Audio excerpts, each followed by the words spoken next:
예, 안녕하십니까. 이제 마지막 강의가 되겠습니다. 이번 학기 마지막 강의고, 또 한 학기 동안 여러분 열심히 들어주셔서 감사하고요. 여러분에게 얼마나 도움이 됐을지 잘 모르겠습니다. 그래서 뭐 제가 뭐 누구에게 얼마나 뭐 도움이 되겠냐마는 될 수 있었으면 좋겠다는 바람을 갖고 살고 있습니다. 그래서 이제 오늘 이 시간도 그런 바람을 갖고 마지막 정리를 하려고 하는데 존 오웬 오늘 마치도록 하겠습니다. 아쉽긴 하죠. 할 얘기는 더 많이 있습니다만은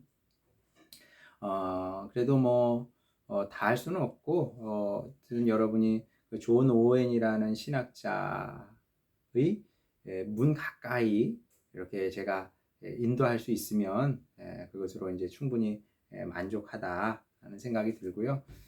정말 존 오웬은 훌륭한 분입니다. 여러분들이 평생 공부하고 또 그분의 글을 묵상할 가치가 있는 그런 분인데요. 이 존 오웬을 존경해서 저도 이제 한동안 이분의 글을 읽었고 지금도 간혹 이렇게 들춰보고 또 읽습니다만은 근데 이분의 저작을 살펴보다 보면 놀라게 됩니다. 왜 놀라냐 하면 원래 사람은 이제 환경의 영향을 많이 받거든요. 환경의 영향을 우리가 생각하는 것보다 훨씬 더 많이 받습니다.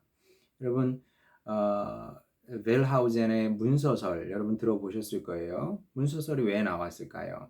왜 나왔냐 하면 그게 역사학의 요구였기 때문에 그렇습니다. 자, 19세기는 역사학의 세계였고 그리고 역사에 대한 관심이 하늘을 찔렀습니다. 그리고 역사의 요구를 안 들어줄 수가 없어요. 정확한 사료는 뭐냐. 그리고 그게 어디까지가 역사적인 사실이냐. 그리고 고고학적으로 얼마나 논증을 할 수 있느냐. 뭐 이런 거거든요. 그러다 보니까 그 역사학의 요구를 자꾸 들어주다 보니까 문서설이 나올 수밖에 없었던 거죠. 이게 다 그 배경이 있는 겁니다. 그냥 벨하우젠이 창세기 읽어보니까 이게 문서층이 있는 것 같으네. 그래서 JEDP가 있는 것 같아. 그 JEDP를 짧게 해서 짜집게 해가지고 창세기를 만든 것 같아. 이렇게 된 게 아니고요. 그 시대가 역사학의 시대였기 때문에 그 방법론을 끌어다가 성경을 보기 시작했고 그러니까 이제 그런 이론이 나오게 된 거죠. 또 지금은 미국에서 크리에이셔니즘이 유행하지 않습니까? 뭐 조금 이제 점점 그 관심이 좀 줄어드는 것 같기는 한데 한 10년 전만 해도 피크였죠. 이제 창조주의 이렇게 얘기할 수 있을 텐데 왜 창조주의가 나오겠습니까? 다원주의가 대세이기 때문에 그렇습니다. 여기서 신학이 뭔가 얘기를 해야 되지 않겠냐? 그래서 이제 이야기하기 시작한 것이 창조주의다 이렇게 보면 되고요. 뭐 성경도 마찬가지입니다. 욥기가 왜 나왔겠어요? 욥이 고난을 당한 겁니다. 이 고난의 문제를 어떻게 해결할 것이냐 하면서 익명의 어떤 사람이 그 고난의 문제를 새로운 관점에서 신앙을 붙잡고 씨름한 거죠. 그래서 성령의 도우심으로 욥기를 기록하게 된 겁니다. 자, 그러면 모든 사람의 사고가 또 생활 방식이 그럴 수밖에 없는 건데 이제 존 오웬 같은 경우는 아주 독특하게도 그의 글을 읽어보게 되면 그 시대상이 잘 안 묻어나요. 참 신기하거든요.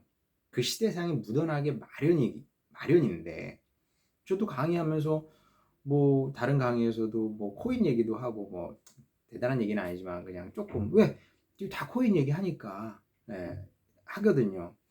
근데 존 오웬의 책을 읽어보게 되면 신기하게도 그 당시의 역사적인 상황이라든지 또 맥락이라든지 사건이라든지 아니면 자신의 그 불행한 개인사라든지 아니면 먹고 사는 문제 깜깜하잖아요. 이거 어떻게 산대?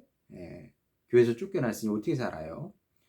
이런 문제가 이 글에 어느 정도는 드러날 법도 하거든요. 여러분 막스의 그 자본 보게 되면은 굉장히 어렵고 그 이론적인 책입니다만은 어, 그 저변에 이제 분노가 흐르거든요. 분노가 말하자면 우리식으로 표현하면 이 더러운 세상 뒤집어 엎어야 돼 막 그런 겁니다. 그런 것도 없어요. 예. 이 악의 세력에 대한 찰스 2세 때려 죽일 놈 이렇게 보통 이제 반응을 하지 않습니까? 그런 미움조차도 없어요. 도대체 이게 어떻게 가능하냐? 자, 이게 이제 오웬의 특별함이라고 저는 정말 특별함이라고 생각을 합니다. 네, 정말 어떻게 이럴 수가 있나? 네, 지금 우리 아우구스티누스 공부를 했습니다만 아우구스티누스 같은 경우만 해도 여러분 아시는 것처럼 나중에 이제 하나님의 성, 하나님의 도성이라 신의 도성이라고도 번역하고 이제 하나님의 성이라고도 하고 하나님의 도성이라고도 번역을 하는 그 이제 방대한 책을 저술했지 않습니까? 왜냐하면 이 진짜 나라가 무엇인지 궁금할 수밖에 없었던 것이 이교도에 의해서 이제 로마가 그 멸망을 당하고 막 이런 것을 보니까 이런 현실을 이해시키고 또 해석을 해야 됐거든요. 신학적으로. 그래서 이제 그런 책을 쓴 겁니다. 그럼 오웬 같은 경우도 왜 그런 욕구가 없었을까요? 도대체 찰스 2세는 도대체 무슨 생각을 하고 있는 거냐? 이 국가가 이렇게 미쳐 날뛰는 이유는 뭐냐? 그리고 우리의 고난의 이 문제는 뭐냐? 우리는 어디로 가느냐? 뭐 여러 가지 질문이 오웬에게도 있었을 것이고, 그리고 성도들의 질문이기도 했습니다. 그렇지 않을까요? 성도들도 묻고 싶었을 거예요. 목사님, 우리는 어디로 가는 겁니까? 이게 맞습니까? 등등. 그러면은 사실 그걸 무시할 수 없거든요. 저도 목회를 해봐서 이제 그 지나가는 얘기입니다만은 개척을 하고 사실 지금도 몇 명 안 되죠. 지금도 전교인이래 봐야 그 장년이 한 30명 정도 되고요. 그리고 아기부터 시작해서 고등학생까지 한 30명 정도, 한 60명 정도 성도네요. 작은 교회죠, 굉장히. 근데 이제 여기까지 오기도 굉장히 어려웠거든요. 처음에 몇 년은 이제 개척을 했는데 안 와요. 안 와요. 왔다가도 그냥 갑니다. 이제 우리가 환경이 열악하긴 했어요. 저희 부부까지 이제 8명 이 개척을 했는데 일단 천안에 아는 사람이 한 명도 없었고요. 이 적이 없는 거예요. 다 뭐 원래 집은 서울이거나 뭐 부산이거나 뭐 이랬지 아니면 그렇죠 서울 부산 뭐 인천 뭐 이랬나 그러니까 뭐 외지인들 아닙니까 천안에 아는 사람이 있어야 무슨 뭐 친구야 가자 아니면 뭐 직장 동료 가자 뭐 이렇게 되는데 아무도 없으니까 몇 년 그렇게 해보세요. 성도들이 아무리 개척 멤버라도 우리 해봐요 목사님 하고 했다고 해도 맥 빠지고 김 빠지거든요. 이게 옳은 건지 계속 이 길을 가야 되는 건지 등등 어렵죠. 뭐 기적이라도 팍팍 일어나면 좋은데 뭐 기적 안 일어나고 뭐 하는 거 뭐 이거 해도 저거 해도 잘 안 되거든요. 다 안 돼요 지금 정말 다 안 되고 잘 안 되고 그런 시간을 이제 오래 겪게 되는데 그러면 그때 듣고 싶어 하는 말들이 있어요 성도들이 알죠 저도 뭔지 무슨 얘기를 듣고 싶어 하는지 근데 보통은 그 얘기를 하려고 그래요 그게 뭘까요 여러분 뭐 비전에 대한 설교라든지 무슨 뭐 이게 옳다는 설교가 됐든 간에 뭐 주로 그런 거겠죠 존 오웬은 그러지 않았습니다 그래서 이제 더 존경스럽고 대단해 보이는 것이 그러면 존 오웬의 신학적인 핵심은 무엇이었냐? 무엇일 것 같아요? 자, 내 새끼가 죽어나가요 지금. 11명 낳는데 다 죽었어요. 죽어나갑니다. 그리고 정부가 교회를 핍박하고 나는 실직자가 되어버렸어요. 더 이상 공식적으로 목회자도 아닙니다. 그런 상황에서 존 오웬의 관심은 놀랍게도 보세요. 죄와 은혜의 지배. 죄와 은혜의 지배죠. 신자 안에 내재하는 죄. 느낌이 오시죠? 죄였습니다. 죄. 우리 같은 보통 사람 입장에서 정말 어처구니가 없죠. 신학의 주제가 얼마나 많습니까? 신학의 주제가 얼마나 많아요. 그런데 존 오웬은 고르고 골라서 하필 죄에 꽂힌 거죠. 죄에. 근데 이제 저는 그렇게 생각을 합니다. 그 하이데거가 이제 그런 얘기를 했는데 모든 사람은 결국 한 가지 문제를 붙잡고 산다는 거죠. 하이데거 같은 경우는 이제 존재의 문제였고요. 근데 그 한 가지 문제, 나는 무슨 문제를 가지고 사나? 누구나 그런 게 있다는 거예요. 특히 대가일수록. 자, 그런데 그거는 내가 그러면은 이 문제를 결정을 해야지. 이래서 되는 게 아니라는 거예요. 특히 신학자는, 특히 목회자는 어떤지 부름이 있는 것 같습니다. 그 부름. 존 오웬 같은 경우는 이런 부름이었던 것 같아요. 몰라. 존 오웬에게도 천국 가서 물어보면 선생님 뭐 어떻게 이렇게 죄의 문제에 이렇게 깊이 연구하게 됐습니까? 여러분 한번 이 신자 안에 내재하는 죄를 꼼꼼히 한번 읽어보세요. 읽어보면 야, 이분은 정말 어떻게 이 인간의 내면을 이렇게 뚫고 있을까? 사람을 어떻게 이렇게 사람의 마음에 대해서, 마음의 세계에 대해서 아주 깊이 영적으로 보셨던 분인 거죠. 놀랍죠. 놀랍고 기가 막히네 정말. 그런 생각이 들고. 근데 또 이제 또 어려움도 있어요. 어떤 어려움이냐면 나는 왜 안 될까? 나는 왜 이렇게 못 살지? 이제 그런 이제 엄청난 이제 중압감은 각오하시고 이 책을 읽어야 됩니다. 근데 이제 제가 전에 이 책을 가지고 한번 우리나라에 들어와서 이제 강의를 했던 적이 있거든요. 근데 엉뚱하게도 이건 시대에 맞지 않는 신학이다. 뭐 이렇게 반응하는 그렇게 얘기하지만 못된 학생이 있더라고요. 진짜 나쁘다. 저는 이제 그렇게 생각을 합니다. 시대에 맞지 않는, 아니 그러면 시대에 맞는 신학은 뭐예요? 복음은 그럼 시대에 맞습니까? 그렇게 받아들이면 안 되고요. 그건 정말 못된 생각이고, 이제 신학은 원래 그런 겁니다. 복음은 그래요. 이 높은데 딱 목적지를 이게 정점을 딱 찍어주면 우리는 되든 안 되든 그래도 가는 거예요. 그냥 가는 거지. 저런 높은 이상을 어떻게 가? 이러면은 그건 아닌 거죠. 자, 근데 어쨌든 간에 이 죄의 문제를 가지고 설교하고 또 글을 쓰셨는데, 그러면 그 당시 성도들은 착하고 선하고 아주 목회자 말을 잘 들어가지고 죄에 대한 설교, 죄에 대한 글을 좋아했느냐? 당연히 그렇지 않죠. 예나 지금이나 뭐 죄 설교해가지고 뭐 인기를 끌 생각하면 안 되죠. 여러분도 한번 교회 가서 죄 설교 해보세요. 뭐 한두 번이야 들어주겠지만 자꾸 하면 아마 이제 사표 쓰라고 그럴걸요. 그리고 이제 그런 것도 있습니다. 아무리 말씀이라고 해도 또 옳은 것이라고 해도 이게 옳은 거니까 너 먹어, 이런 식으로 목회하는 것은 이제 바람직하지 않기도 해요. 왜냐하면 이게 내게 아니잖아요. 자, 내가 오웬의 책을 읽었습니다. 그럼 내가 오웬이 됩니까? 아니거든요.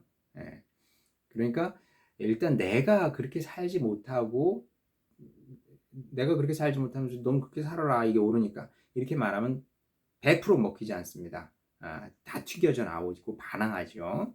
그리고 또 교인들의 수준도 있는 법이고요.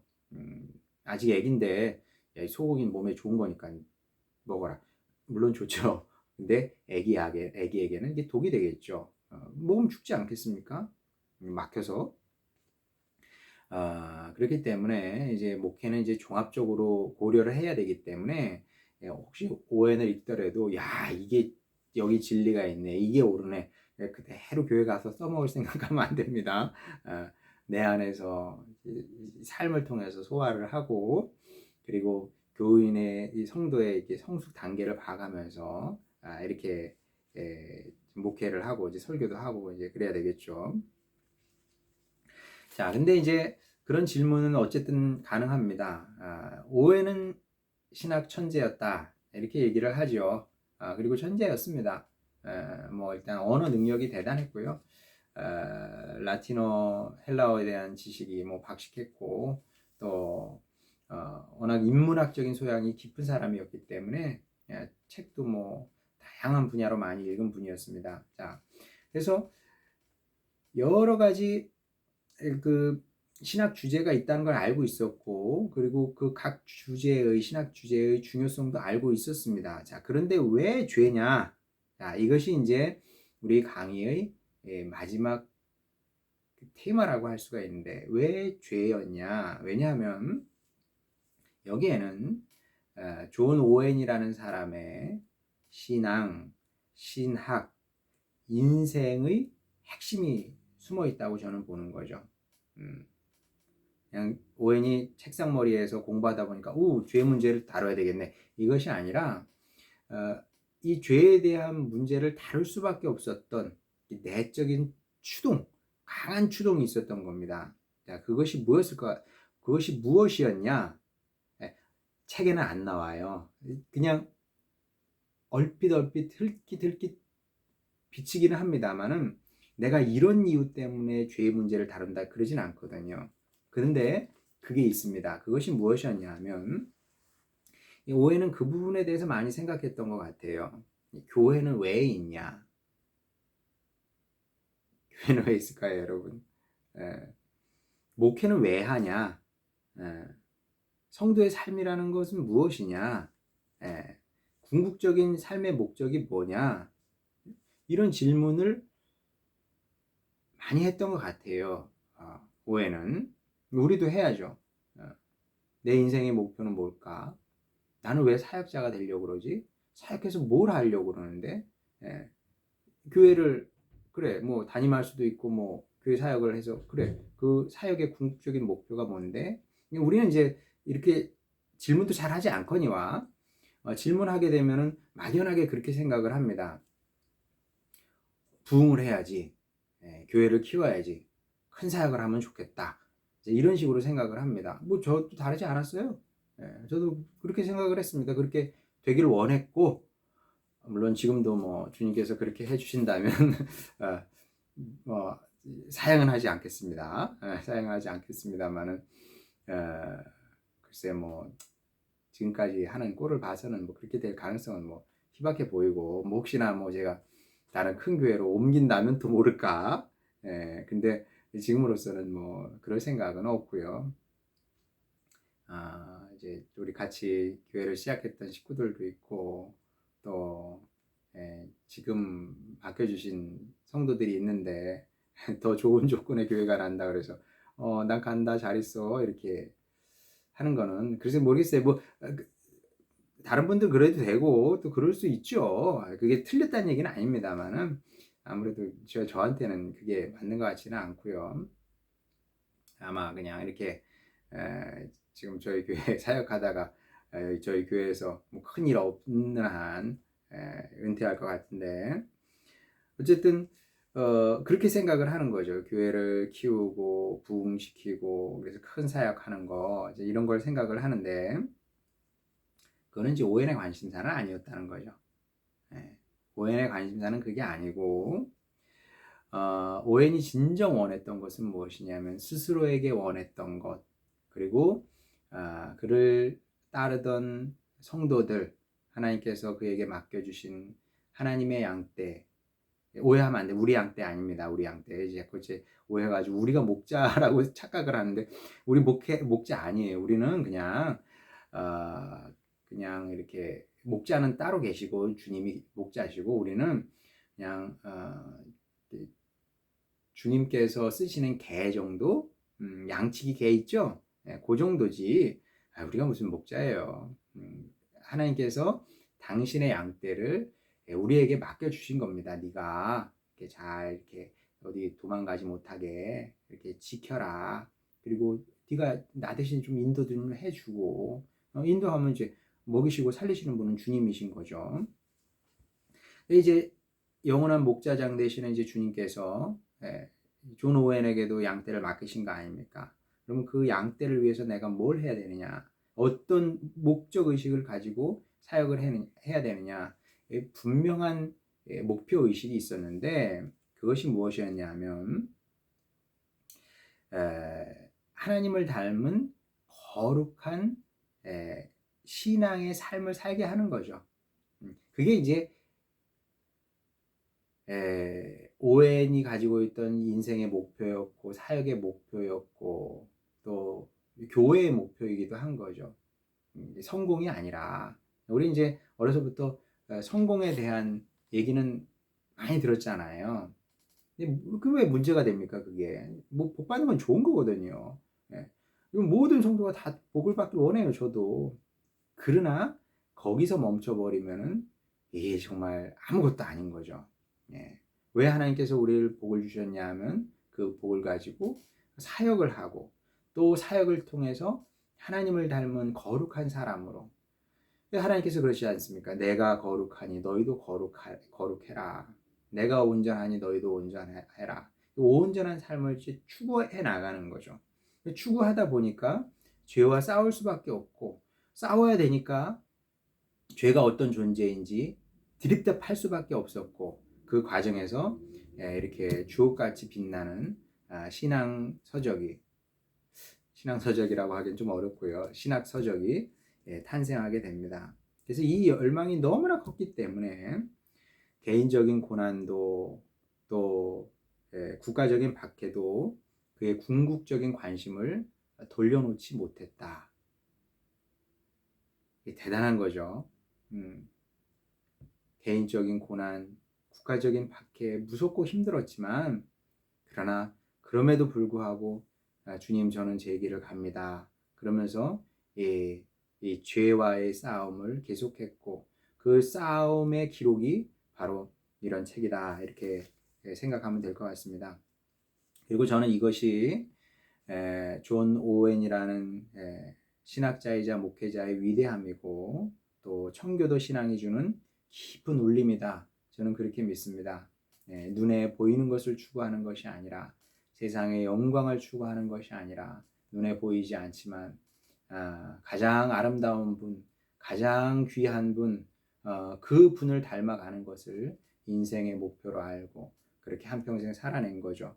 그리고 그것이 구체적인 것이 알고 싶으시다면 다시 말씀드리지만 이 책, 또 이 책 두 권 정도 방학 때 정독해 보시길 바라고요. 그래서 뭐 우리 이번 학기에 사도 바울이야. 아유 뭐 제가 며칠 전에 또 사도 바울 책을 사고 또 사고 계속 나오니까요. 새로운 관점이 새로운 얘기가 계속 나오니까 사도 바울 여러분 공부하시면 좋고 아우구스티누스도 공부하시면 좋고요. 존 오웬도 공부하시면 좋고 이런 분들 공부하시고 사람은 혼자 살 수 있는 게 아니니까요.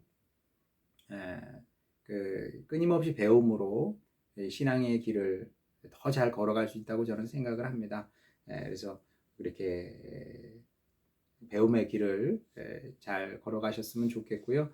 또 제가 소개해드린 이런 분들이 저에게 그랬던 것처럼 여러분의 인생과 사역에서도 큰 도움이 되었으면 좋겠습니다.